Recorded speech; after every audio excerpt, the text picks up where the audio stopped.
Most Mac users know how to take a screenshot, but very few know how to customize where screenshots go, shrink their file size, annotate them with Apple Pencil, or even turn screenshots into professional looking tutorials. So today, I'm showing you 5 hidden screenshot tricks that will instantly level up your Mac screenshot workflow. So let's jump right in. If you take screenshots regularly, you are probably familiar with the keyboard shortcut Command-Shift-5.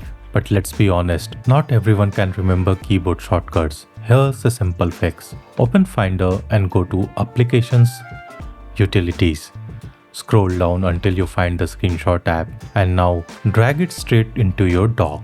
And that's it. From now on, whenever you need to take a screenshot or record your screen, just click the icon and the entire screenshot toolbar appears instantly. No shortcuts to memorize, no searching through menus, just one click and you are ready to capture. Quick questions. How many screenshots are currently sitting on your desktop? 5, 20, 100? By default, macOS saves every screenshot you take directly to your desktop, which can turn it into a complete mess. Here's how to fix it.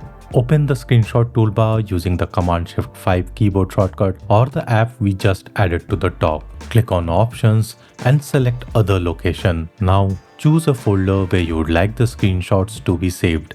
Personally, I keep a screenshots folder inside Downloads, but if you don't already have one, just click the new folder to create it.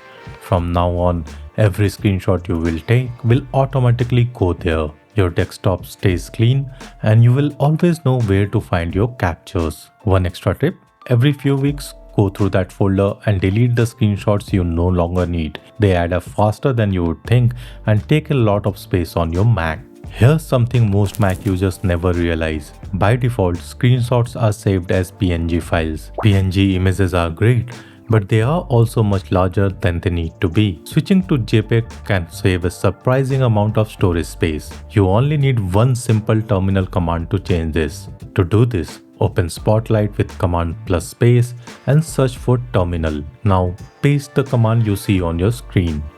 Hit enter and you are done. Every new screenshot will now save as a JPEG file.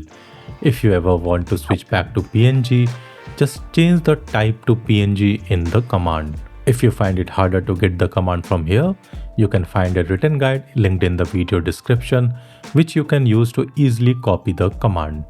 Sometimes a simple screenshot is not enough. You need people to focus on a specific detail. Maybe it's a setting or a button or an important piece of information you want to highlight. And that's where one of my favorite hidden tools comes in. Take a screenshot and click the floating preview thumbnail. If the screenshot is already saved on your desktop, press the spacebar to open Quick Look. Next, click the markup button. Now, open the Shapes menu. At the bottom right, you will find the Magnifier tool. Click on it to add it to your screenshot. You can now drag it anywhere, resize it using the blue dot, and control the zoom level using the green dot. It's a fantastic way to draw someone's attention to a specific part of screenshot. Honestly, I use this all the time and it's still one of the most underrated markup features on macOS. This last one genuinely feels like magic. Let's say you need to mark up a screenshot. You need to draw some arrows, circle something, and add some notes. Instead of using your mouse, you can use your iPhone or iPad to add better markup. To do this, open the screenshot and launch the markup toolbar. Now, click the small drop-down menu next to the pencil icon. You will see a list of available devices connected to your Apple account. For me, it's displaying my iPhone and my iPad. I will choose my iPad for this demonstration. As soon as I click on it, the screenshot instantly opens on the iPad.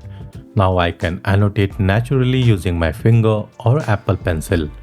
Once I am finished, I will tap the blue check mark and my edits will automatically appear on the original screenshots back on my Mac. No exporting needed, no airdropping, no extra steps. It just works. And honestly, this is one of the coolest examples of Apple's ecosystem working exactly the way it's supposed to. And those are 5 hidden screenshot tricks that can seriously improve the way you take screenshots on your Mac. Which one was your favorite? Let me know in the comments below. And if you learned something new today, hit that like button and subscribe because I've got plenty more hidden Mac tips coming your way. Thank you for watching and I will catch you in the next one.